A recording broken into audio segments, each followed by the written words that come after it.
vocês devem ter escutado aí a moça do Zoom falando que está gravando. Boa tarde a todas e todos. Meu nome é Clara, eu faço economia na Unicamp, estou no 4º ano e estou coordenadora geral do coletivo Arroz, Feijão e Economia. Hoje a gente veio aqui para conversar um pouco com a Claudiane e com o Gabriele sobre a crise energética que tem acontecido no Brasil. Mas antes da gente começar, eu vou passar a palavra aqui para alguns companheiros meus que estão fazendo esse evento junto com a gente se apresentarem e apresentarem as entidades que eles representam. Então, eu primeiro queria passar a palavra para o Ciro, para ele explicar um pouquinho melhor para vocês o que é o coletivo Arroz, Feijão e Economia. Isso, com certeza. Bom, boa tarde, pessoal. Muito feliz em ver todos vocês aí. Meu nome é Ciro Facino, sou estudante de Economia na UFBA, moro aqui em São Paulo agora, mas ainda estou terminando minha graduação agora na UFBA.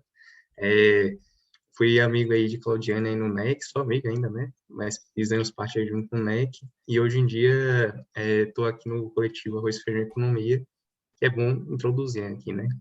Bom, a gente é um coletivo que se preza assim, pela pauta da economia popular, de compreender qual é o debate do dia a dia do trabalhador, qual são as dificuldades e coisas que o trabalhador está passando no dia dele, né? E a gente, se pautando por isso, a gente quer sempre buscar soluções para isso, né? Porque muitas vezes tem economistas, assim como diria a Maria Conceição Tavares, né? Que não se pautam tanto isso e não são economistas sérios, né? São só tecnocratas, no geral. E, bom, a gente tenta buscar sempre associar isso da política com a melhora da vida do trabalhador, justamente porque esse é um meio de você realmente conseguir transformar a vida das pessoas. Então, o café se pauta por isso, ele quer buscar cada vez mais se expandir nessa visão, e nessa toada também a gente está começando agora o nosso núcleo aqui na UFBA, tem eu, algumas outras pessoas, tem aqui Mabi também, que está aí na UFBA me ajudando já, e quem tiver interesse, só entrar em contato comigo aí, que a gente vai criando isso aí na UFBA, em Salvador também, quem tiver em Salvador aí, e quiser construir junto com a gente no café, e também conversa com os coordenadores daqui do café, como Clara, etc. Boa, Ciro, é isso, gente. Galera da UFBA, chamam-se...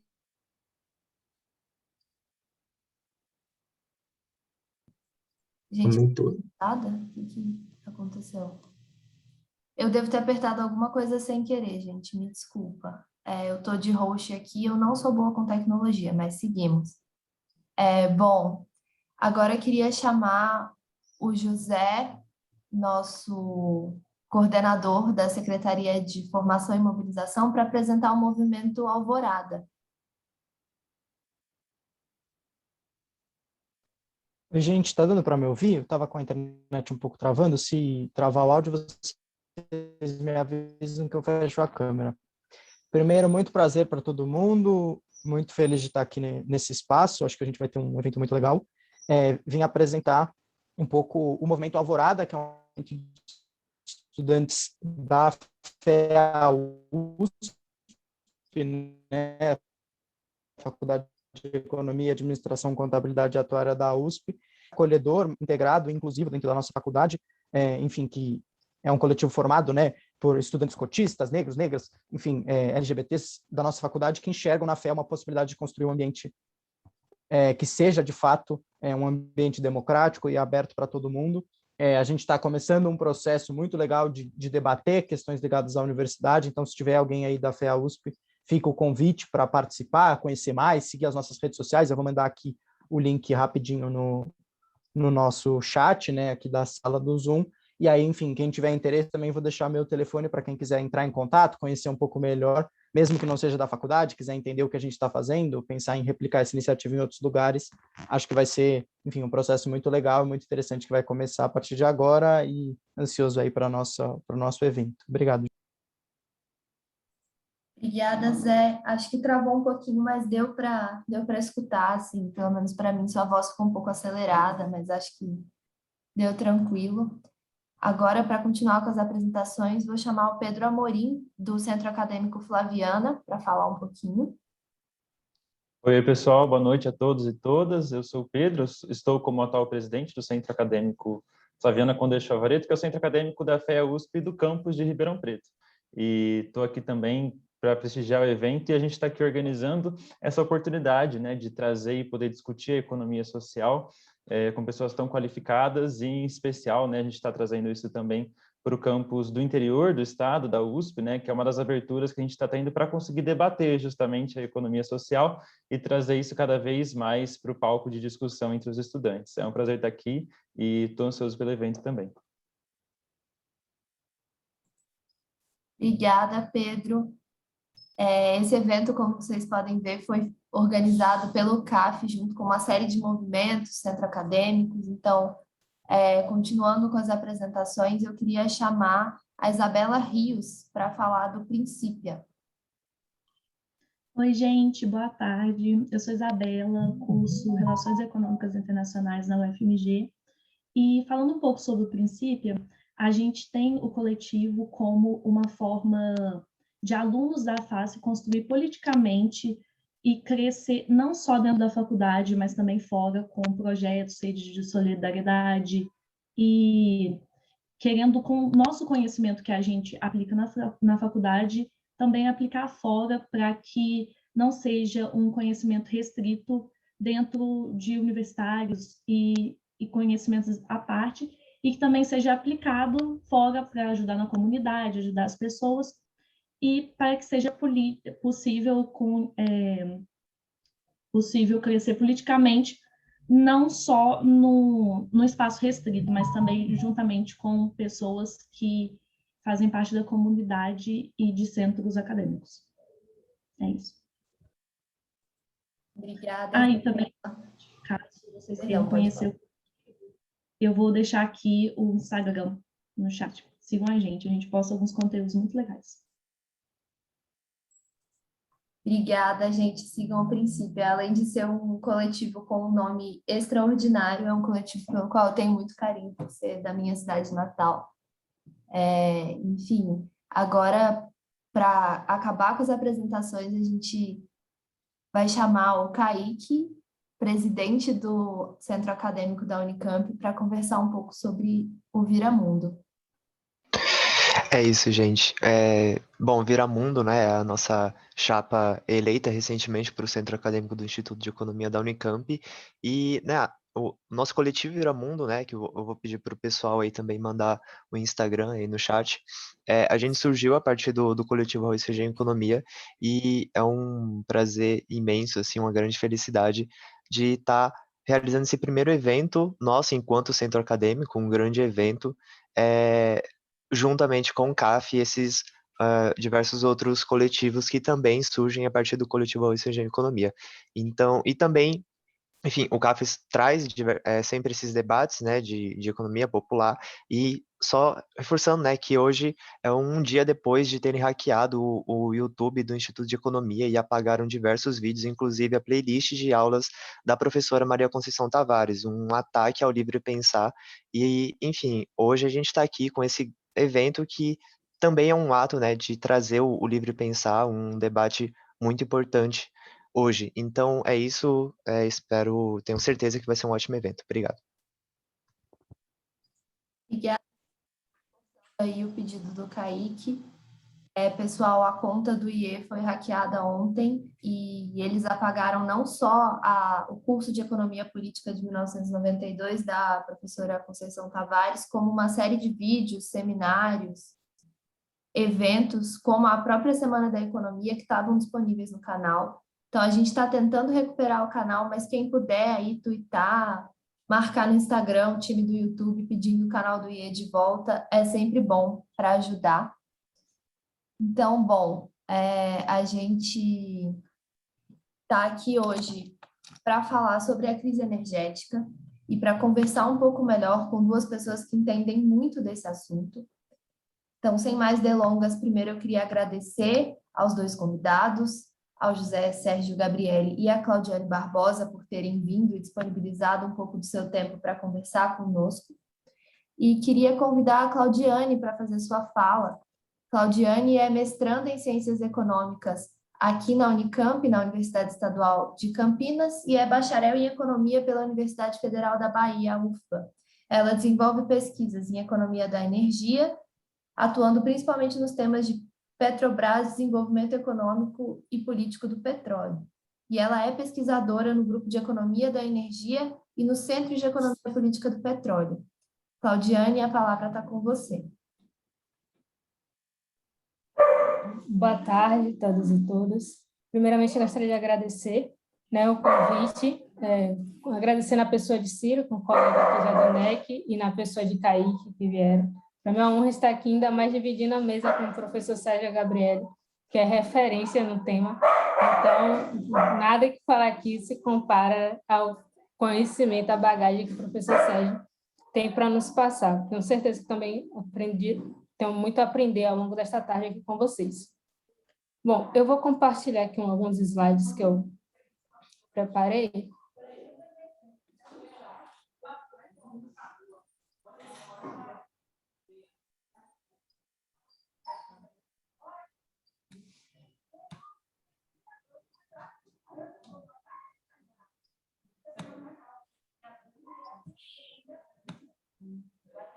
Quando vocês estiverem vendo, por favor, vocês me avisem. Estamos vendo sim, Claudiane. Bom, Kaique me falou que era para a gente trazer a questão da matriz energética brasileira, e aí eu resolvi fazer um panorama, né, do que é a matriz energética hoje brasileira, a situação a qual a gente tem passado e até chegar aos motivos da crise que a gente tem vivenciado hoje.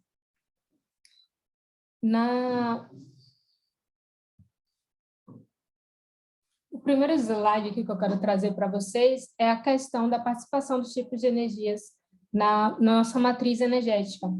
A gente é um dos países que mais tem, né, uma presença relevante das energias renováveis no mundo. Em 2020, essa participação de energia renovável foi de torno de 48,4%, né, com um aumento comparado ao ano de 2019, e uma participação muito superior comparada ao mundo e também aos OCDE. No gráfico à direita, eu trago a evolução, né, dessa participação, tanto da energia renovável quanto da não renovável. A energia renovável vem crescendo a cada ano que se passa. Vocês devem estar percebendo que tem uma oscilação, assim, uma queda entre 2011 e 2015, mas aí foi um momento em que teve uma redução na participação das renováveis na matriz, na oferta de energia hidráulica.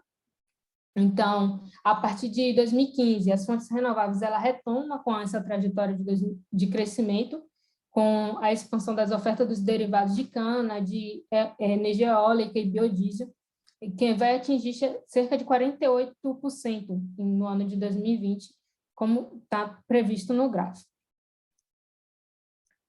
Quais são essas energias, as renováveis e quais as não renováveis? Em sua maioria, a gente tem de não renováveis o petróleo, os derivados, que tem ainda uma presença muito forte na nossa matriz energética. Se vocês observarem ao longo do gráfico, a gente pode ver que o derivado de cana e o gás natural têm crescido, né, e algumas outras fontes também têm crescido ao longo desses 20 anos, mas ainda em sua maioria a gente tem uma participação presente do petróleo e derivados, o que faz com que a nossa matriz energética seja, em sua maior parte, composta por petróleo e derivados, com 31,1%, e de gás natural e hidráulica, 11,8% e 12,6%, respectivamente. Eu trouxe também o gráfico de consumo, que aí a gente vai ver uma grande diferença, porque se, por um lado, a gente tem uma oferta interna maior de energia renovável, na parte do consumo, a gente consome mais energias não renováveis, que são justamente os petróleo e os derivados de petróleo. Aqui no gráfico, vocês podem observar que as mais consumíveis atualmente é o óleo diesel e a eletricidade. A eletricidade é fonte de energia hidráulica, mas ainda assim a gente tem uma presença, muito consumo do diesel. O bagaço de cana tem crescido ao longo dos últimos anos e acompanhando após o bagaço da cana, a gente tem a gasolina. que são uma das fontes mais consumidas no país. Tratando de matriz elétrica brasileira, a gente vai ter uma presença ainda muito maior das energias renováveis. No caso do Brasil, em 2020, a gente registrou 84,8%. É importante a gente ressaltar que esse valor ainda é menor comparado ao de 2011. Em 2011, o Brasil atingiu um patamar de 88% dessa presença de energias renováveis na sua matriz, mas foi se reduzindo ao longo dos anos por causa justamente da redução da hidráulica e tem se recuperado agora por conta das energias de biomassa e solar e também a redução dos usos das fontes fósseis para a geração de termoelétrica, que agora está consumindo menos energia fóssil, fontes fósseis. A evolução dos tipos de energia, como a gente já tem tratado, temos a hidrelétrica, que é a nossa carro-chefe, digamos assim, ao longo da história brasileira, né? Ela já teve a gente teve uma dependência já muito maior dela, mas isso tem se reduzido. Em seguida, a gente tem as energias térmicas e, por conseguinte, a energia nuclear e eólica. É importante ressaltar esse crescimento na energia térmica, da mesma forma que a gente viu um decrescimento ali nas energias renováveis entre 2011 e 2015, esse aumento está aqui da térmica representado, foi justamente no período da redução de distribuição de hidráulicas, então a gente tem esse salto entre 2011 e 2015 da energia térmica. Ressalto também o crescimento que vem se tendo desde 2015 para a energia eólica e solar. No país, a gente tem cada dia mais crescido, né, com relação a essas fontes, mas ainda é muito insuficiente perto da dependência que a gente tem das energias das hidrelétricas. Aqui a nossa matriz elétrica de 2020, a dependência das hidrelétricas caiu para 65,2%. O principal motivo foi o aumento justamente, né, da capacidade de produção de outras fontes, e aí o destaque é para a biomassa, cresceu para 9,1%, a eólica 8,8%, o gás natural 8,3%. Né, de lá para cá, houve muito investimento em fontes renováveis, mais sustentáveis, além da manutenção das usinas térmicas que dão segurança a esse sistema. Tido isso, essa apresentação da nossa matriz energética e da nossa matriz elétrica, questionamos quais os motivos da crise energética que a gente tem passado. A principal causa, o motivo, a gente pode dizer que é a dependência da matriz hidráulica, dada a escassez de chuvas. Né? A escassez, desde 2012, o Brasil ele vem registrando regularmente episódios de escassez hídrica. No entanto, a partir de julho de 2020, essa problemática vai aumentar e entre julho e junho de 2021, a gente acaba chegando a níveis de até 32% inferiores, registrados a fluências inferior à média histórica, considerando até ser uma das maiores crises do século. E, atrelado a isso, é importante não só a gente ficar preso só porque não está chovendo, tentando ocupar São Pedro, mas há uma questão humana, né, da ação humana com relação ao meio ambiente, porque a gente está vendo a expansão da fronteira agropecuária com os desmatamentos, os aumentos da queimada, a gente estava acompanhando a queimadas na Amazônia, no Pantanal, e tudo isso colabora para a escassez das chuvas. Tem chovido em alguns lugares, mas não são nos lugares necessários, principalmente na região sudeste e centro-oeste, ali que tem as maiores hidrelétricas, então ainda tem sido suficiente. Outro motivo que tem atrelado à questão da crise energética são a falta de investimento no setor energético. A Eletrobras, que era uma das responsáveis por reduziu 80% seus investimentos entre 2015 e 2020, caindo de 15,6 bilhões para 3,2 bilhões. Então, atrelado a isso, a gente ainda tem acompanhado o processo de privatização dessa empresa, que foi aprovado recentemente pelo Congresso, e ainda tem a questão da privatização por partes da Petrobras, que também vem sendo realizada, né, com revelia da Câmara dos Deputados do Senado Federal, que, no caso da Petrobras, é com relação às termoelétricas, que estão sendo vendidas.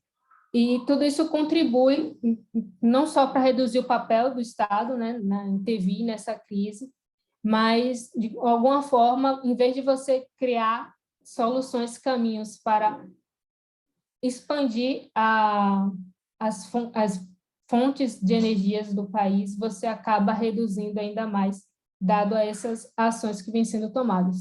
E acrescento a crise econômica e também política que a gente tem vivenciado no país, profundo, porque a gente sabe que a crise, quando se trata de crise energética, a gente vê aumento de conta de luz, a gente vê aumento de GLP, e aí eu tenho até esses gráficos aqui, mas não quis trazer, qualquer coisa ao longo da nossa conversa posso apresentar, mas a gente tem visto que o consumo do GLP tem reduzido no último ano para cá, o aumento da lenha voltou a aumentar comparado, a lenha voltou a ocupar o segundo lugar no consumo da matriz residencial, no lugar do GLP, dado as pessoas realmente não terem condições mais de se manter com GLP, tem lugares que o GLP está custando mais de R$130.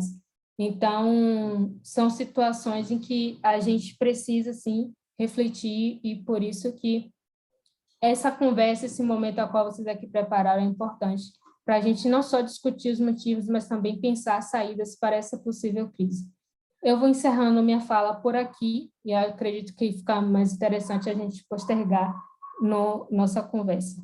Obrigada.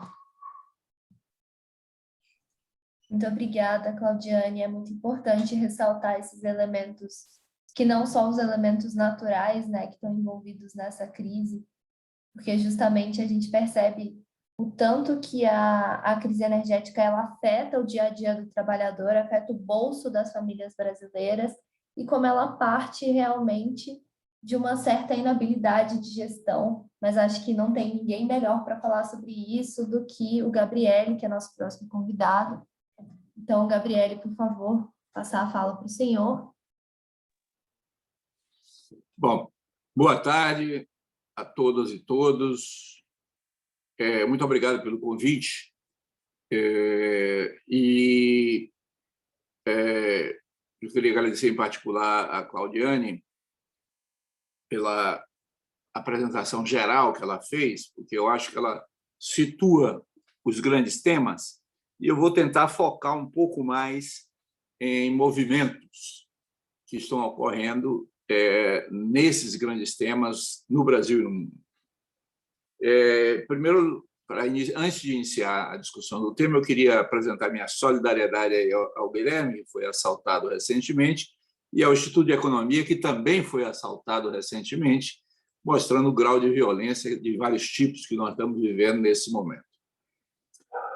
Bom, o primeiro elemento importante que eu acho que a Claudiane levanta é a mudança na matriz energética brasileira. A matriz energética brasileira, eu não chamaria apenas uma matriz que é uma matriz renovável. A matriz energética brasileira tem um componente importante na sua dimensão elétrica, que é a parcela da hidroelétrica na geração elétrica do país. Quer dizer, nós temos um parque hidroelétrico que talvez seja um dos maiores em termos relativos às fontes primárias de energia do mundo. Essa situação coloca a oferta elétrica no Brasil dependente de dois elementos importantes. Um elemento importante que é o volume dos reservatórios. Os reservatórios no Brasil acabam desempenhando um papel de baterias, acabam desempenhando um papel de reservas para viabilizar a estabilidade da oferta energética no país. Então, para que haja acúmulo de reservatórios, você tem que ter barragens, você tem que ter usinas, você tem que ter obras de investimento para viabilizar a criação desses reservatórios. E esses reservatórios trazem um conjunto de temas muito relevantes nesse momento, referentes ao meio ambiente e referentes às populações originárias, porque acumular reservatórios implica em destruição de florestas, implica geralmente em áreas de populações indígenas tradicionais e, portanto, tem vários problemas sociais. Então, nós temos uma dicotomia e um conflito entre a necessidade de ter reservas hidráulicas para viabilizar a estabilidade da oferta elétrica, ao mesmo tempo que nós temos dificuldades sociais e ambientais de ampliar os nossos reservatórios. O que é que aconteceu nos últimos 15 e 20 anos? Nos últimos 15 e 20 anos, nós aumentamos a oferta elétrica de outras fontes. A participação da hidroelétrica cai de 80% a 85% para alguma coisa em torno de 60% a 65% nesses últimos 20 anos, porque cresce a oferta de biomassa, cresce a oferta de renováveis e cresce a oferta de termoelétricas. Então, nós temos hoje uma matriz que 2/3 elétrica, 2/3 vem das águas acumuladas nos reservatórios e 1/3 vem do sol, do vento e da biomassa, além do carvão natural. Aí tem um segundo tipo de conflito que é importante chamar a atenção, que é o conflito entre o gás natural e as renováveis. O gás natural é um combustível fóssil de menor incidência sobre os gases de efeito estufa do que o óleo combustível ou do que os derivados do petróleo, até pela composição do metano, que tem um menor volume de moléculas de carbono do que o óleo diesel, o óleo combustível. E, portanto, ele era considerado durante muito tempo como um combustível de transição. Ou seja, seria um combustível que seria menos impactante sobre o aquecimento global do que o óleo combustível ou o óleo diesel, porém, ele seria mais nocivo ao aquecimento global em comparação à energia eólica e solar. Essa opção entre solar e eólica e gás natural se transformou profundamente depois da saída da Dilma do governo. A tirada da Dilma do governo dá uma ênfase a uma suspensão de leilões para energias renováveis e há um estímulo para o crescimento das térmicas, em substituição às térmicas, à energia renovável. Então, você teve um grande crescimento, sim, em 2015, 16, 17, das renováveis, mas porque caiu a geração hidroelétrica do que, de fato, porque cresceu e continuou na mesma trajetória a energia eólica e solar. Então, nós passamos a ter, crescentemente, um sistema que não pode ser mais considerado um sistema só hidráulico. É um sistema misto de combinação hidráulica térmica e hidráulica eólica e solar. Essa múltipla característica do sistema energético e do sistema elétrico brasileiro coloca no centro da questão a gestão do sistema. Então, nós criamos, quer dizer, o governo brasileiro criou, depois da crise de 2001, e principalmente com os governos Lula e Dilma, foi criado um sistema de planejamento, pode-se ter várias críticas a esse sistema, que estabelece dois regimes no sistema elétrico brasileiro. você tem um setor regulado em que você oferece contratos de longo prazo para fornecedores de energia elétrica, seja hidráulica, seja térmica, seja eólica, seja solar. Esses contratos de longo prazo garantem uma certa estabilidade de preços de longo prazo. Essa estabilidade de preços de longo prazo acaba provocando uma certa regularidade na oferta de energia elétrica e na compra de energia elétrica por parte das distribuidoras estaduais e dos grandes consumidores. Porém, criou-se também um outro mercado, chamado mercado não regulado, em que grandes consumidores e grandes produtores compram e vendem contratos todo dia, toda hora, e toda sexta-feira se fixa um preço de diferenças líquidas que definem, digamos assim, o preço de mercado do custo da energia elétrica.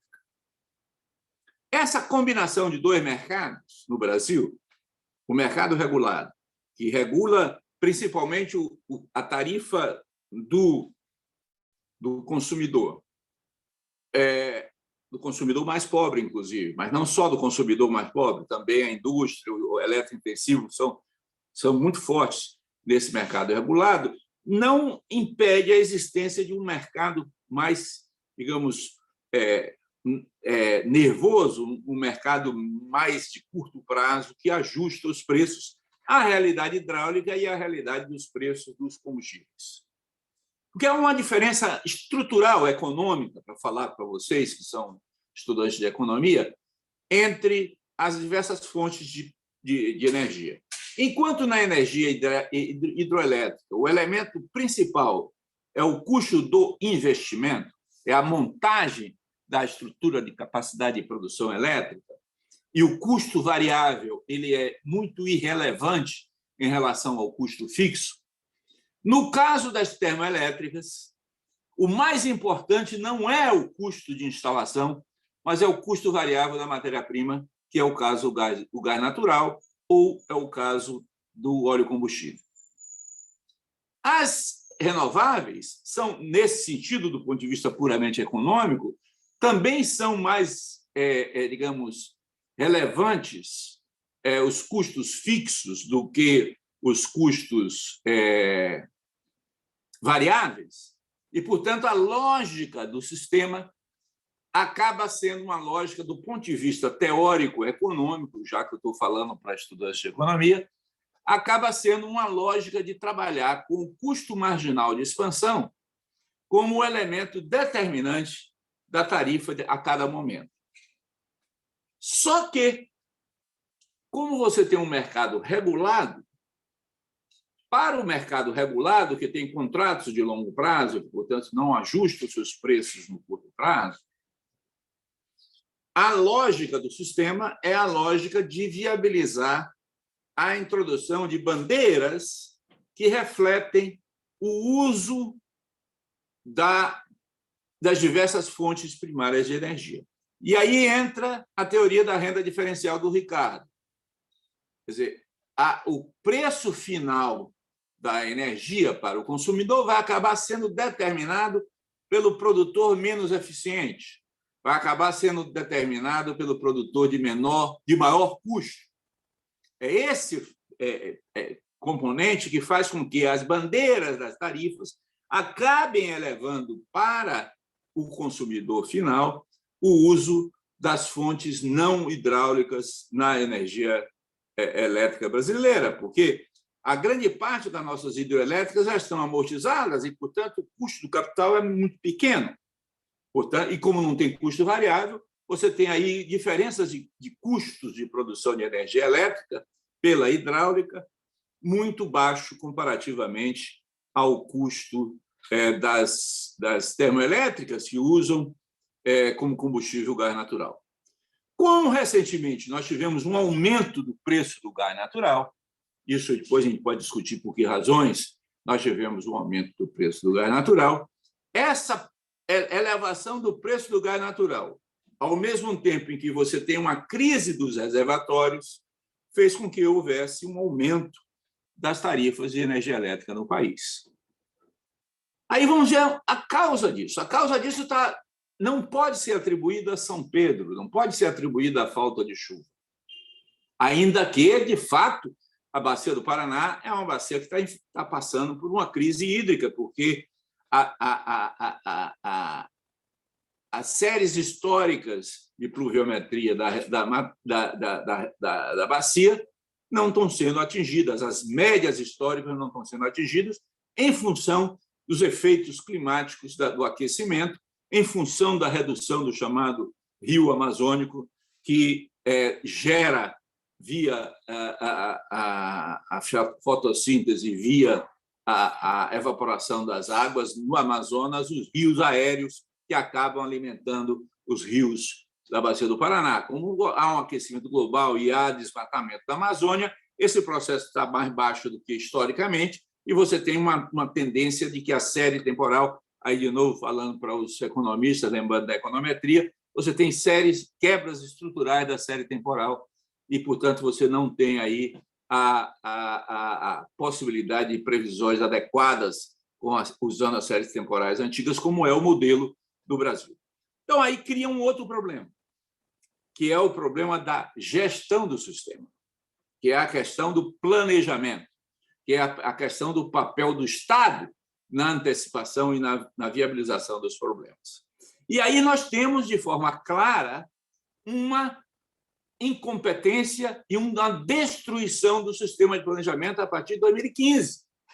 Então, nós temos o Operador Nacional do Sistema, que, teoricamente, deve cuidar e administrar das operações a cada segundo para evitar crises elétricas no sistema. Você tem a Câmara Brasileira de Comercialização de Contratos Elétricos, que deveria trabalhar para viabilizar uma maior transparência e uma maior fluidez e liquidez nos mercados financeiros. Você tem o Conselho Nacional de Política Energética, que deveria definir, digamos, os grandes princípios da política energética brasileira, e você tem a EPE, que deveria definir os horizontes de planejamento de longo prazo do sistema elétrico brasileiro. Esse sistema se desmontou, está muito, muito precariamente trabalhando, e nós tivemos erros de gestão muito graves a partir de 2017, 2018, que levaram a você não despachar térmicas no momento que seria mais necessário. Com isso, você acabou depletando mais os reservatórios do que precisava, e você, depois de que os reservatórios já estão depletados, já estão muito reduzidos, dificilmente você vai conseguir manter com o sistema térmico uma produção suficiente para o país crescer. Por outro lado, a política de linhas de transmissão para viabilizar a possibilidade de ampliação de áreas novas de integração com o sistema elétrico nacional integrado, que é um ativo extremamente importante do Brasil, também foi desmontada, e você tem, portanto, uma crise que se aprofunda e que, felizmente, não vai ser tão grave quanto esperado, porque as chuvas de setembro e outubro foram maiores do que se esperava. Mas o fato é que nós temos uma gestão do sistema elétrico que acaba penalizando fortemente o consumidor final, que está pagando uma tarifa de energia elétrica extremamente elevada, sustentando a incompetência na gestão dos reservatórios, que acabou obrigando a você despachar as piores térmicas que nós temos em termos de custos. Nós estamos despachando térmicas que têm custos por quilowatt-hora de mais de R$ 1.500 por quilowatt-hora, porque a crise dos reservatórios da Bacia do Paraná são muito grandes. Nós estamos com o Rio São Francisco salvando parte do Brasil, nós estamos aí com as usinas Giral e Santo Antônio, lá no Madeira, salvando o Brasil. A Itaipu está muito baixa a geração elétrica por falta de água na região de Itaipu, e o Sul está importando energia elétrica da Argentina e do Uruguai para atender o sistema elétrico brasileiro. Notem que isso está acontecendo, apesar do país estar estagnado há 5 anos. Nós estamos vivendo uma etapa de estagnação e de baixo crescimento econômico no país há 5 anos. Se nós voltarmos a crescer, qualquer taxa de crescimento que nós voltarmos a ter, esse sistema vai para o espaço, vai se detonar, vai se explodir. Não vai ter energia para atender o crescimento econômico. Então, o primeiro elemento importante da crise energética é esse elemento elétrico. E a eletrificação tende a crescer e não a diminuir. Aí eu vou entrar no segundo tema de discussão, que é a questão da transição energética. O mundo caminha para uma maior eletrificação, particularmente a eletrificação no transporte. Quer dizer, ainda a mobilidade de pessoas e cargas depende fortemente dos derivados de petróleo. Mas a tendência do mundo é que haja uma eletrificação de frotas, que haja uma eletrificação das cidades, portanto, uma mudança nos padrões de aquecimento e de ar-condicionado nas cidades, de tal maneira que você passa a ter, e na indústria, você passa a ter uma crescente eletrificação da atividade econômica no mundo. As grandes potências do mundo colocam cada vez mais claros a necessidade de redução do aquecimento global. Nós vamos ter agora, no início de novembro, a COP26, que vai se reunir em Glasgow, na Escócia, onde os países do mundo vão tentar rever as metas do Acordo de Paris de 2015 e vão constatar, como já os estudos técnicos estão todos mostrando, que nós estamos ainda longe de atingir aqueles mínimos necessários para que haja a redução da temperatura média do planeta. No entanto, quando nós olhamos a política econômica europeia, quando nós olhamos a política econômica americana e quando nós olhamos a política econômica chinesa, esses 3 grandes blocos caracterizam o mundo dominante hoje, na segunda década do século XXI, nós vamos ver que todos os 3 blocos colocam a transição energética como o centro das políticas econômicas, principalmente pós-Covid e pós a crise do vírus, a pandemia. No entanto, apesar disso, o que aconteceu com a recuperação da atividade econômica, tanto na China, quanto na Europa, como nos Estados Unidos, é que houve um desequilíbrio nas fontes primárias de energia e você está tendo um fenômeno inverso do que seria esperado por essa política de transição energética. Notem o que está acontecendo em 2021, comparativamente a 2020. A produção de carvão tem aumentado, os investimentos em petróleo e gás natural estão aumentando mais do que os investimentos em eólica e solar, e nós estamos tendo uma redução da substituição do carvão por energias alternativas, seja térmicas, a gás natural, seja eólica e solar, com um recrudescimento do uso do carvão, que é o pior dos combustíveis fósseis em termos do aquecimento global. Então, portanto, nós estamos tendo pós-crise,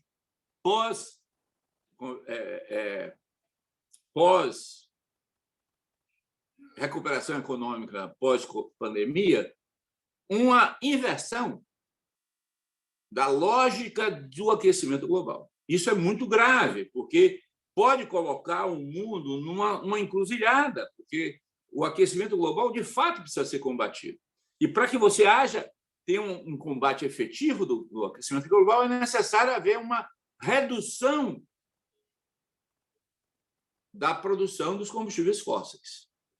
Além do aumento das fontes alternativas de energia, você precisa reduzir a emissão vinda dos combustíveis fósseis, que ainda são dominantes na mobilidade mundial. Esse processo, que é internacional, acaba rebatendo sobre o Brasil, porque o preço dos combustíveis fósseis estão aumentando. E a perspectiva do preço do petróleo, do preço da gasolina, do preço do GLP, do preço do diesel é de aumento e não de redução.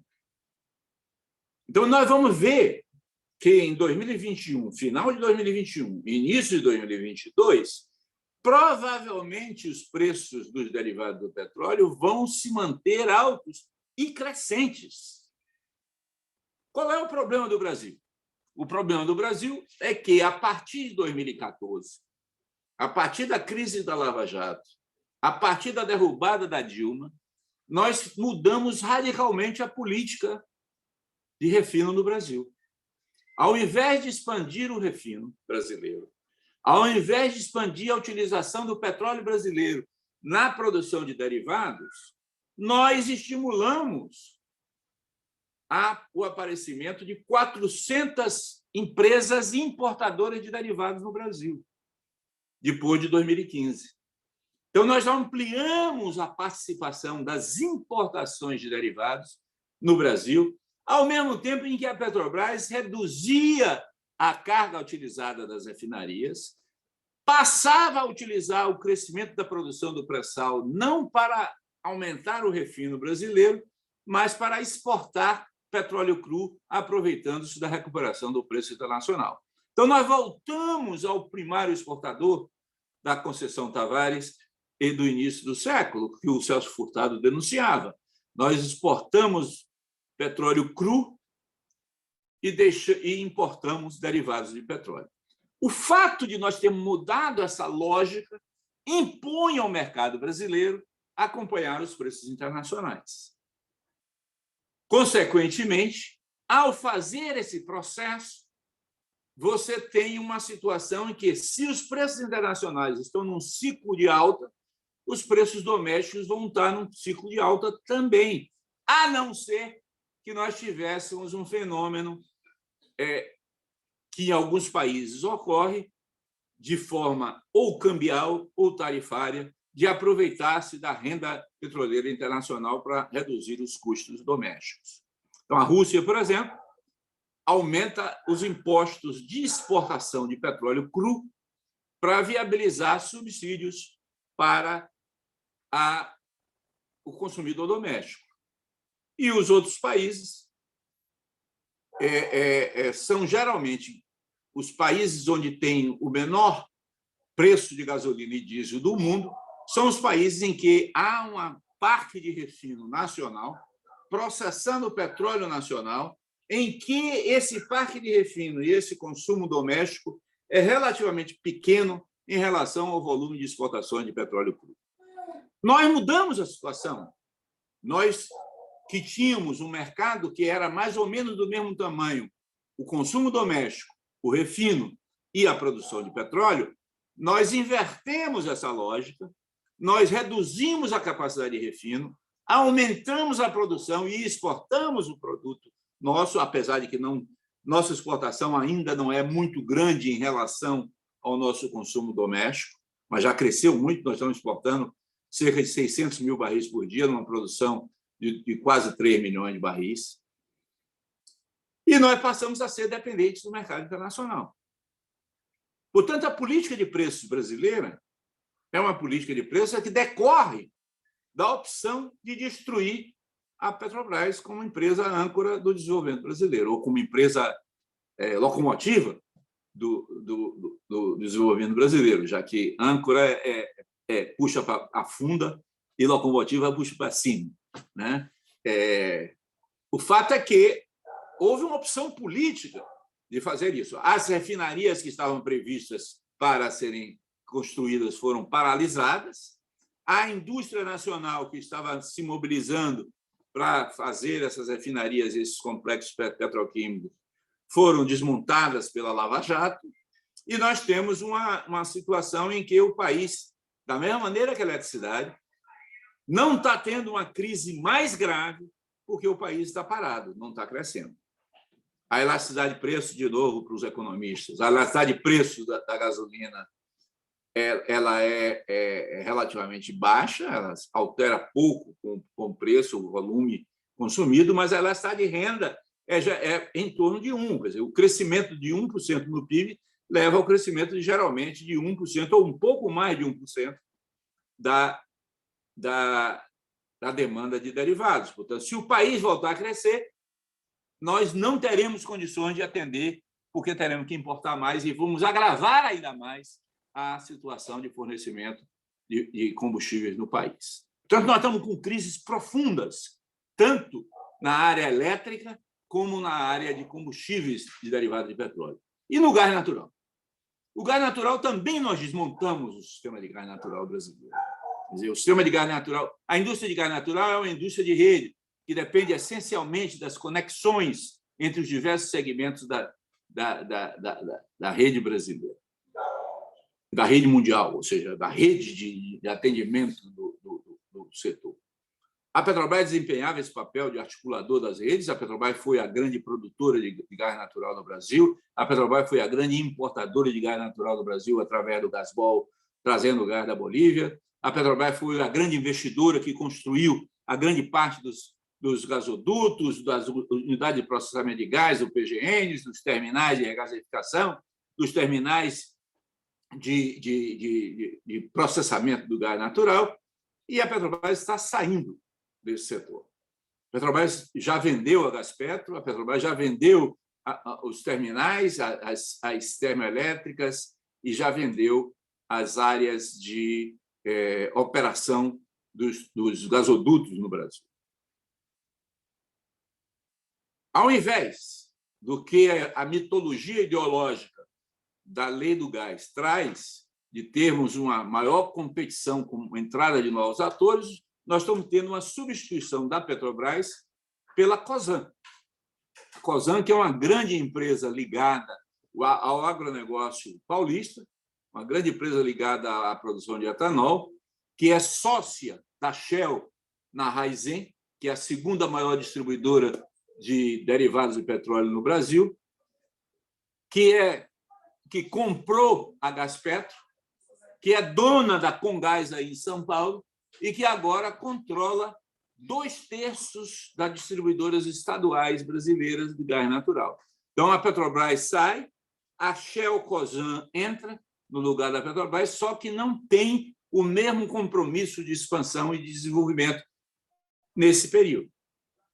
Portanto, para fechar o ciclo, a base da estabilidade termo-hidrológica do sistema elétrico brasileiro, que combina a produção hidráulica com a produção termo, utilizando gás natural, está quebrada, porque a expansão dos gasodutos está limitada, a expansão da própria produção está limitada, a capacidade de importação está limitada, e o mundo, que poderia fornecer gás natural para o Brasil, através de sua forma de gás natural liquefeito, o GNL, ele está cobrando muito caro pela molécula. Então, 1 milhão de BTU aumentou de preço enormemente, que é a unidade de medida do gás natural, em função do recrudescimento da produção e da economia chinesa e da crise no mercado asiático, que colocou os preços do gás natural nas alturas. Então, o fato de nós termos essas crises envolve, de um lado, elementos estruturais internacionais, mas envolve, de outro, opções de política econômica, que foram tomadas pelo governo pós a derrubada da presidente Dilma, que desmontaram, essas políticas desmontaram aquilo que tinha sido montado no modelo tanto elétrico quanto para petróleo e gás no Brasil. Portanto, para pensar no futuro, nós temos que repensar o modelo. E o repensar ao modelo, ao meu ver, não pode ser só apenas pensar que podemos voltar ao que tínhamos em 2010, que a realidade é outra, e nós temos que pensar num modelo novo, pós-pandemia, pós-destruição da Petrobras, pós-destruição da indústria brasileira e pós-destruição da necessidade de expansão das energias fósseis com a necessidade de expansão das energias renováveis. Portanto, são muitos desafios, mas vocês são jovens, poderosos, competentes e poderão dar essa resposta. Eu vou observar vocês aí de longe. Muito obrigado. Muito obrigada, Gabriele.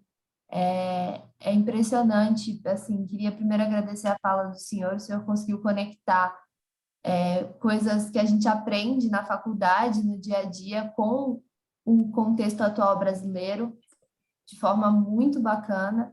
E queria deixar aqui o meu comentário de que eu fico impressionada. Cada dia a gente descobre mais uma esfera desse país que o neoliberalismo desmontou e destruiu, né?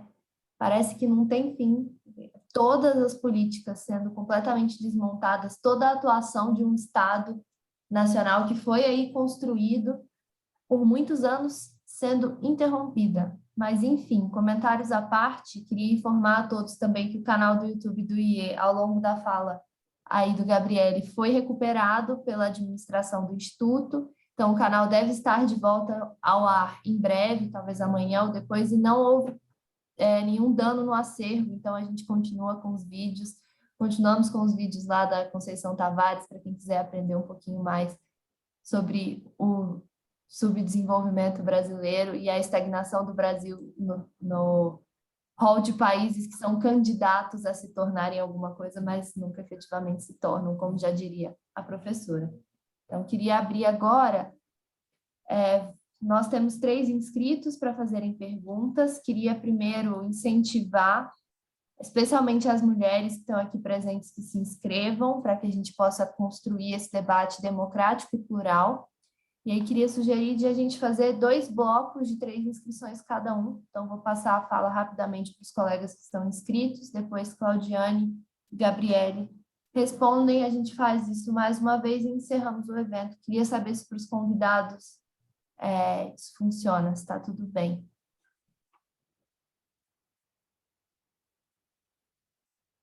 Bom, então, passar a palavra agora para o Henrique.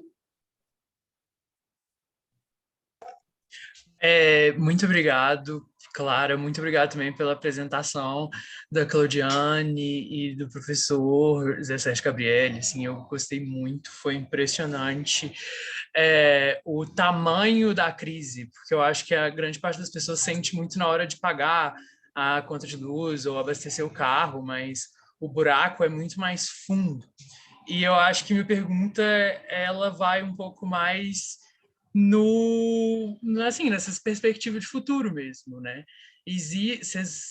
Para os dois, assim, vocês são otimistas? Vocês acham que existe uma perspectiva de um futuro em que o Brasil não vai ser tão dependente assim da energia hidrelétrica por causa de todos os problemas e das suas imprevisibilidades, mas que também o país não vai ser dependente de uma fonte de energia não renovável, muito poluidora, que nem a termoelétrica? Assim, existe uma perspectiva para uma matriz energética mais sustentável e mais previsível para evitar esses problemas para o futuro, principalmente com as perspectivas de mudança climática que a gente está vivendo? Obrigada, Henrique. Agora passar a palavra para o próximo inscrito, se não me engano é o Ciro. É isso mesmo, Ciro. Bom, ótimo. Boa noite aí, pessoal. Muito obrigado aí pela apresentação dos dois mestres aí, Claudiane e o Gabriele. Também quero incentivar aí o pessoal a se inscrever. Vão colocando suas perguntas aí, que a gente vai fazer essa conversa ótima aqui. E, bom, a minha pergunta é um pouco até relacionada ao meu TCC, que eu estou fazendo um estudo sobre a Petrobras, mas sobre a visão da financiarização, né, a financiarização das exportações, etc., e como a Petrobras lida com essa questão de financiarização. E um debate que a gente vê muito nisso sobre a Petrobras é a questão da maximização do valor acionista, né? Que seria uma estratégia de você sempre buscar trazer, agregar valor às ações da empresa, né, para trazer retornos constantes para esses acionistas, para o mercado financeiro em si, né, vamos dizer assim, ou seja, pagar dividendo, etc., que é um debate que está muito em voga agora.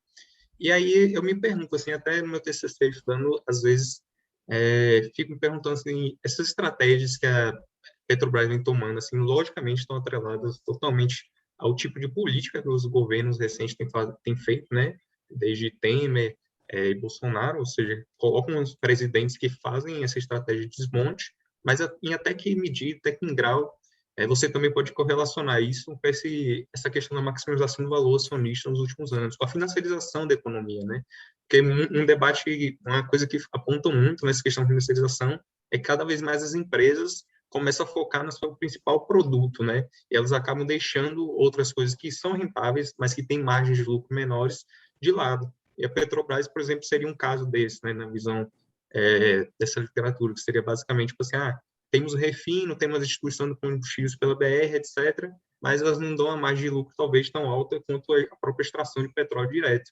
Então, a Petrobras, enquanto empresa que quer só maximizar o valor acionista, vai focar na produção de petróleo e vender esses outros ativos, já que eles trazem uma margem de lucro muito menor do que só a extração de petróleo. E aí, junto a isso, além de perguntar qual como a gente pode correlacionar isso, se é tão forte assim, esse impacto da finalização, se a gente for tentar reconstruir a Petrobras, é uma perspectiva só de reconstruir politicamente, colocar as políticas, uma perspectiva também de reconstruir a relação da Petrobras com esse mercado financeiro, com o mercado de petróleo brasileiro como um todo, entendeu? De conseguir, sei lá, meio que acalmar e trazer o mercado de petróleo de volta para as mãos da Petrobras, assim, realmente. Era essa a minha pergunta aí. Muito obrigado. Obrigada, Ciro. Então, última intervenção desse bloco, passar a palavra para o Luca. Importante, Luca, que eu preciso te encontrar aqui na lista. Prontinho. Vocês estão me ouvindo? Boa. Boa noite, gente. Meu nome é Luca, faço economia na FEA USP, eu sou aqui de São Bernardo do Campo. Queria agradecer primeiro o espaço. Faz muito tempo que eu não apareci em algum evento e faço fala, então eu estou um pouco nervoso, gente, para fazer perguntas e tudo mais. Mas eu queria agradecer o Gabriel e a Claudiane pelas apresentações, foram muito, muito boas, né? Muito boas mesmo. E a minha fala vai no sentido de tentar, sei lá, resolver a gente não vai, mas enfim, pensar como resolver uma das contradições que eu vejo que acontece hoje, né? Então, eu acho que as falas do Gabriel e da Claudiane, eles vão no sentido de meio que fazer a gente refletir se houve erro de gestão, né? Ou se é um projeto de destruição de país, esse que a gente está vivendo hoje. Então, a gasolina, estando o preço que está, eu costumo pegar bastante Uber, e vira e mexe não, a maioria das vezes eu fico conversando com ele sobre o preço da gasolina. E é engraçado que enfim, toda essa política econômica que a gente está vivendo hoje conseguiu desempregar já o desempregado, né? Que é tornar o Uber não conseguir trabalhar pelo preço da gasolina. Tipo, você desemprega o desempregado, é uma coisa absurda. A lenha voltando como uma das principais fontes de energia, né, do país, superando, acho que o gás. Enfim, todo esse projeto de destruição, que eu acho que o Jabbour fala que é uma instauração da ditadura da mais-valia absoluta, muito diferente do que a gente estava vendo antigamente do sistema capitalista.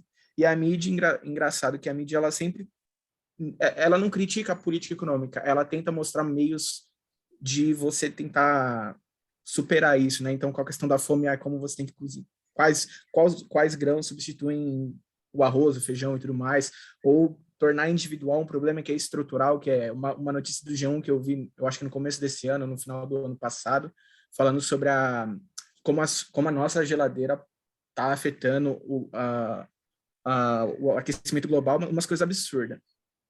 E eu queria, na verdade, também... A minha pergunta, na verdade, eu vou fazer ela no final, porque eu preciso contextualizar ela.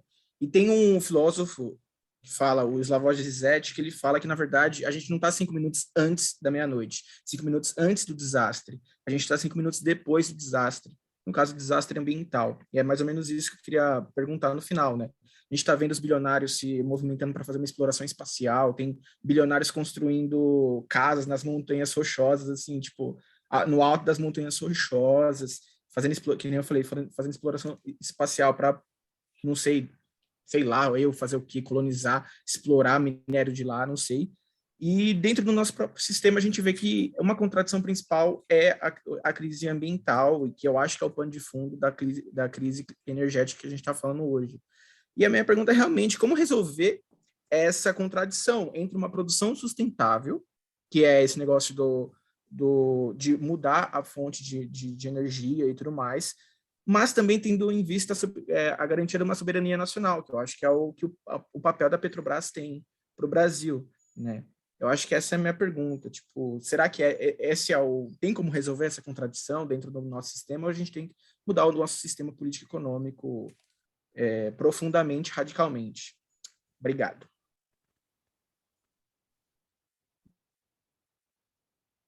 Agora para a Claudiane, depois para o Gabriele. Claudiane, pode falar. Obrigada, agradeço as perguntas, acho que é fundamental para a gente refletir aqui um pouquinho diante do que tudo foi apresentado, né? Principalmente pelo professor Sérgio Gabriele. Com relação à pergunta de Henrique, a expectativa para o futuro. Assim, Henrique, é uma coisa complicada, eu acredito, eu estava ainda essa semana conversando com alguns colegas do grupo CEPETRO, qual eu faço parte, e a gente chegava à conclusão que vai muito depender do que a gente decidir nas eleições de 2022, né? Caso não tenha nenhuma medida até lá política, alguma mudança política até lá. Então, é necessário, não dá para dizer assim, qual o futuro da Petrobras sem a gente ter essa resposta em mãos, porque precisa de toda uma mudança de pensamento político, mudanças sociais. Eu penso que a gente tem muito trabalho a realizar daqui para 2022 para tirar toda uma concepção de que se foi trabalhado, inclusive como o próprio Lucas falou em sua fala, a questão da mídia, o papel da mídia, que a gente tem que sair distorcendo algumas ideias que foram apresentadas para a sociedade de como fosse natural o neoliberalismo ter se espalhado aqui pelo Brasil, de como o papel do Estado não é importante. Então, é necessário se fazer toda essa desconstrução social e retornar, né, botar em pauta o papel do Estado na sociedade, que não é só um Estado que tem que se fazer presente só com relação à questão da Petrobras ou não, mas em outros diversos campos, como a saúde, como a questão da segurança. A saúde ficou muito evidente a importância do Estado agora na pandemia. Sem o papel do Estado, a gente não teria, né, as vacinas. Então, eu acho que envolve todo esse esforço para a gente reconstruir não só a Petrobras, dentro do que ela foi criada, da concepção com que ela foi criada lá em 1954, mas pensando em um futuro, né, que atenda às necessidades do país em paralelo. Fazendo um paralelo isso com a pergunta de Ciro, eu conheço essa literatura, tive a oportunidade de fazer um trabalho, um artigo com o professor André sobre esse tema. Eu concordo com essa questão, essa associação que essa literatura traz com a Petrobras, que é muito semelhante quando a gente pega, né, destrincha o plano estratégico da Petrobras com relação à maximização financeira, mas precisa a gente estar atento a questão política, né, porque há um projeto político de desconstruir a Petrobras dentro do Brasil, eu vejo assim. Então é importante a gente sempre estar atento nesse sentido, porque você vê que a Petrobras, até a própria política dela de distribuição de lucros é algo voltado muito a curto prazo. Se a gente for analisar, ver algumas outras petrolíferas do mundo, algumas até tendem, né, essa questão a lógica financeira, mas não na mesma proporção que a Petrobras tem aderido com relação ao retorno a curto prazo. E com relação à pergunta de Luca, eu acho que é um desafio que a gente tem, sabe, Lucas? Eu vejo assim, que a gente tem que pegar e começar a trabalhar. É um pouco do que eu respondia na questão de Henrique. Acho que desde já a gente tem que começar a pensar como é que a gente vai reconstruir essa nova sociedade, não só pós-eleição 2022, mas desde já de como é que a gente pode pensar e trazer a Petrobras, as universidades para dentro desse jogo, para trazer uma nova lógica de valorização para essas empresas estatais e universidades que perderam esse privilégio, digamos assim, dentro da nossa sociedade. Obrigada, Claudiane. Agora eu vou passar a palavra para o Gabriele, por favor. Bom, eu acho que as três perguntas são muito articuladas entre si. Eu estou vendo aqui agora que o Copom acabou de elevar a taxa de juros, o Selic de 6,25 para 7,75, aumentando 1,5 pontos percentuais, que é o maior aumento numa reunião do Copom nos últimos 20 anos. Esse fato da gestão de um Banco Central autônomo, mas controlado por André Esteves e controlado pelo sistema financeiro, coloca das limitações desse modelo. Esse modelo vai, pela lógica desse modelo, a taxa de juros vai subir, vai ter que subir. Porém, mesmo a 7,75, ela ainda é uma taxa de juros negativa, porque a inflação prevista é de 10%. Então, portanto, nós estamos com taxas de juros negativas, o que não está necessariamente provocando estímulo ao investimento, porque falta perspectiva para a retomada do crescimento do Brasil. Então, consequentemente, nós temos que pensar que a macroeconomia ela não pode ser esquecida. Ela não pode ser esquecida quando nós analisamos o setor energético. Não pode ser esquecida quando nós analisamos a empresa Petrobras. Esse é um primeiro ponto que eu queria chamar a atenção para responder à questão sobre o futuro que o Henrique mencionou. Quer dizer, uma Petrobras ou uma Eletrobras capaz de fazer a expansão tanto da oferta elétrica quanto da oferta de derivados de petróleo e a oferta elétrica, principalmente de renováveis, só será possível se nós tivermos um projeto de crescimento do país. Se nós não tivermos um projeto de crescimento do país, nós não teremos condições de ter esse processo. Portanto, há uma dependência muito grande, digamos, da política, no sentido de projeto, de projetamento, para lembrar do velho Inácio Rangel ou do atual Elias Jabbour, que é um dos nossos teóricos da China, o melhor estudioso da China, que está retomando esse conceito no Brasil. Portanto, depende um pouco, digamos, das opções políticas que nós vamos ter em 2022 e 2023. Agora, do ponto de vista objetivo, nós temos uma crise energética na frente. E nós temos uma crise energética numa situação em que a transição energética é fundamental. E, como eu mencionei, apesar do discurso e das políticas que estão sendo implementadas ou programadas pelos grandes centros mundiais, não só do capitalismo, mas também da China, que eu não acho que é capitalista, nós temos aí uma situação em que o processo de transição da matriz energética não é um processo simples, nem é um processo principalmente tecnológico. Ele é um processo que envolve comportamentos sociais e, inclusive, aí, saídas individuais ou coletivas.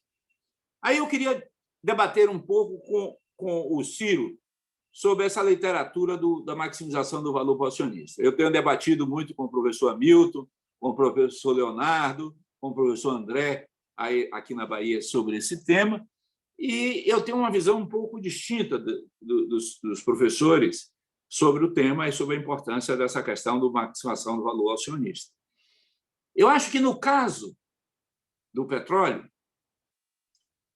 o volume de mobilização de recursos nas bolsas de valores, tanto de equity, tanto no caso de mobilização de recursos nas bolsas de ações, como na área de debts, na área da dívida, ou seja, nos debentures e na área de financiamento por terceiros dos projetos da indústria de petróleo, são tão grandes que acabam determinando um pouco o comportamento do mercado financeiro. Há, portanto, aí uma inversão um pouco da lógica geral da financiarização que nós temos no mundo, que é uma lógica financeira determinando a expansão produtiva. Quer dizer, a grande diferença entre a financiarização que o Lenin teorizou a partir do Robson e Rieferding no início do século XX é completamente diferente da de hoje, porque naquele momento de financiarização o que nós tínhamos era o capital industrial capturando o capital bancário, o capital financeiro, para ampliar sua capacidade. Agora, no processo de financiarização que nós temos pós o século XXI, é um processo em que o capital financeiro controla a expansão industrial e controla, portanto, a expansão, inclusive, das políticas sociais, porque há uma financiarização, inclusive, das políticas sociais. No caso do petróleo, no entanto, eu acho que há uma diferença. Quer dizer, como as decisões de onde tem petróleo são decisões que foram tomadas há 100 milhões de anos atrás, portanto, a localização do petróleo não depende do mercado financeiro. Não adianta você botar dinheiro para tentar encontrar petróleo, que se você só vai encontrar petróleo onde ele já tem, onde ele já existe. Tá certo? Então, isso faz com que a geopolítica passe a ser um elemento muito determinante na estratégia das empresas. E essa geopolítica também se reflete no mercado financeiro. Então, se você olha, por exemplo, o comportamento dos grandes fundos financeiros hoje nas grandes empresas de petróleo, sejam na Exxon, na Shell, na BP, na Total, na Repsol, na própria Equinor, que é a Statoil, se você olha o papel dos fundos financeiros, que são dominantes nessas empresas, a lógica desses fundos não é a do lucro de curto prazo. A lógica desses fundos é a lógica do ESG, é a lógica de tornar essas empresas verdes, é deslocar o investimento dessas empresas dos fósseis para os renováveis. A Exxon foi obrigada a trocar 3 membros do Conselho de Administração por pressão dos acionistas. A Shell está sendo obrigada a mudar sua estratégia de expansão por causa dos acionistas. E isso necessariamente significa menos lucro no curto prazo. Então, portanto, não é necessário necessariamente querer dizer que a máximo valor ao acionista necessariamente significa o máximo valor ao acionista que tem retorno no curto prazo. São duas coisas diferentes. No caso da Petrobras, nós temos um outro componente importante. Quer dizer, a Petrobras, pós-2014, ela fez uma opção explícita através do seu conselho de administração, que foi uma opção de pagar a dívida e de fazer o máximo valor do acionista de curto prazo. Foi uma opção feita pela estratégia da empresa. É fato isso. Em 2014, o conselho de administração da Petrobras passou a ser, 14 e 15, passou a ser dominado pelo setor financeiro, e a estratégia da Petrobras passou a ser reduzir a taxa de alavancagem em 2 anos e viabilizar o máximo de retorno ao acionista o mais rápido possível, depois de pagar a dívida o mais rápido possível. Isso necessariamente levava a uma privatização e levava a uma desintegração da empresa, vendendo os ativos não core, vendendo os ativos que não fossem os centrais. Essa lógica também é contrária, é o oposto das grandes empresas internacionais, que também têm capital financeiro. Porque as grandes empresas internacionais, desde os tempos do Rockefeller, desde os tempos da Standard Oil, lá no início do século XX, lá em 1910, antes da quebra, mesmo durante a quebra que o Sherman Act, a lei antitruste americana, obrigou à quebra da Standard Oil, o modelo de negócio do petróleo é um modelo da empresa integrada verticalmente. É a empresa que trabalha produzindo petróleo, que transporta o petróleo, que refina o petróleo, que distribui o petróleo e que vende no posto de gasolina. Esse modelo está desmontado pela Petrobras. Então, a Petrobras está indo na contramão do que o mercado financeiro mundial está indo.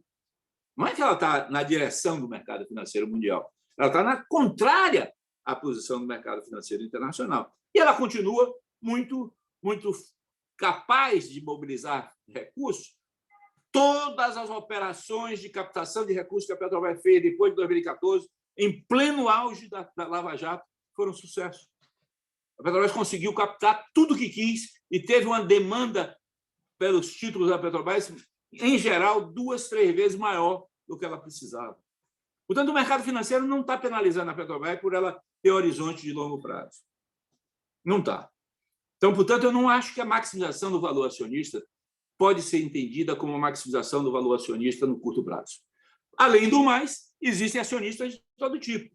Quer dizer, há acionistas que são intraday, que querem ganhar entre 3 horas da tarde, entre 11 horas da manhã e 3 horas da tarde. operando compra e venda de títulos. Há acionistas que querem ter um lucro enquanto o dinheiro está parado por 2, 3 meses. Há acionistas que têm um horizonte de longuíssimo prazo. Há, inclusive, os fundos de pensão e os investidores institucionais de longuíssimo prazo, que só investem em projetos de muito longo prazo. E a Petrobras chegou a vender títulos perpétuos. Tá certo? Então,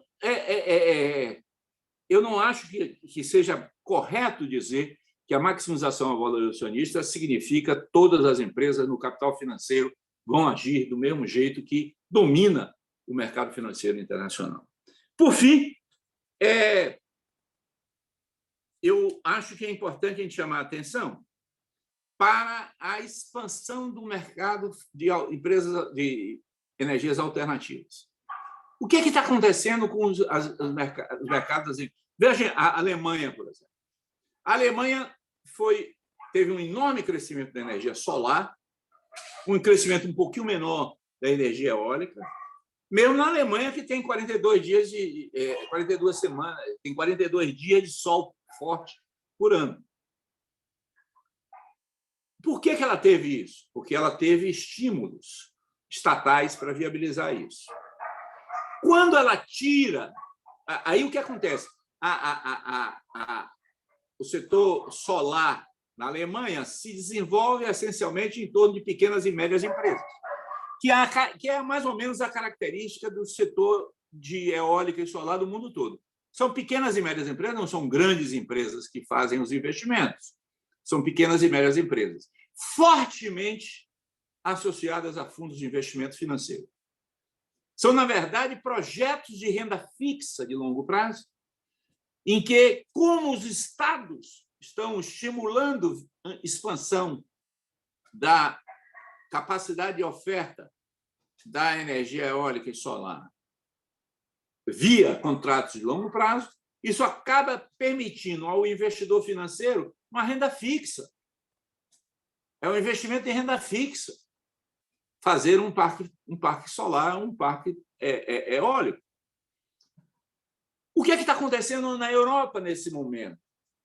O processo de privatização generalizada, de liberação dos mercados energéticos, que cresce depois de 1996 na Europa e se acelera com a expansão neoliberal na Europa, esse processo está sendo questionado hoje e há uma reversão em relação ao papel do Estado, há uma reversão em relação ao papel das empresas estatais, há uma reversão em relação ao papel da regulação maior do Estado e não uma regulação menor.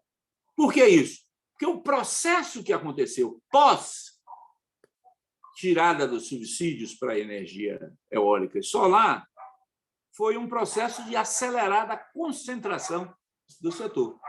Então, grandes empresas passaram a comprar os parques solares e eólicos e você passou a ter uma presença grande de grandes empresas atuando na energia renovável, e aí o Estado começa a perder capacidade de gerenciar as características tecnológicas e as características de gestão do sistema, integrando fontes de grandes projetos hidroelétricos, nucleares e de geração elétrica, ou fornecimento de gás e de petróleo por grandes empresas, com a expansão do setor de renováveis. Portanto, nós temos que pensar num novo modelo para a expansão dos renováveis no Brasil. E, portanto, não basta apenas dizer que houve uma intenção de um projeto de destruição do país ou que houve apenas erros de gestão. É preciso repensar o modelo de país que nós queremos. Desculpe ter falado demais. Isso, professor. É sempre muito bom quando as pessoas fazem falas que são assim grandes, mas ricas em conhecimento e em discussões, né? A gente acabou não tendo mais intervenções do chat, então, considerando que a gente chegou no nosso teto também, das 19 horas, o pessoal tem aula agora, eu queria agradecer novamente pelos convidados por terem vindo e a todos que assistiram. É sempre uma honra para nós do Coletivo Arroz, Feijão e Economia, promover essas discussões e entender um pouco melhor o que tem acontecido com esse nosso país, né? E como tem acontecido coisas com o nosso país. Mas, enfim, queria aproveitar para convidar a todos que venham na nossa plenária no domingo, às 17 horas. Nós faremos uma plenária de apresentação do coletivo para pessoas que quiserem vir, quiserem conhecer, quiserem construir com a gente.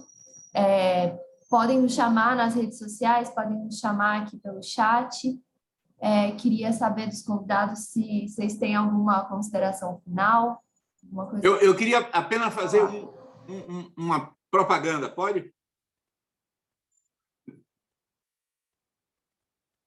Eu queria chamar a atenção para um site, para uma instituição chamada INEP, I-N-E-E-P, INEP, que é uma instituição que é ligada à Federação Única dos Petroleiros, que tem feito estudos e contribuições muito importantes sobre o sistema energético brasileiro. É claro que o foco é principalmente petróleo e gás, mas tem produzido muito trabalho interessante sobre isso. Então, eu queria fazer uma propaganda para vocês entrarem no site e usarem os textos de discussão e os artigos do INEP. Muito bom, professora. Obrigada. Ciro mandou aí no chat para quem quiser conferir o site. Acho que ficamos por aqui, então. Agradecer novamente a todos. Uma ótima semana aí, ótimo feriado que está chegando também.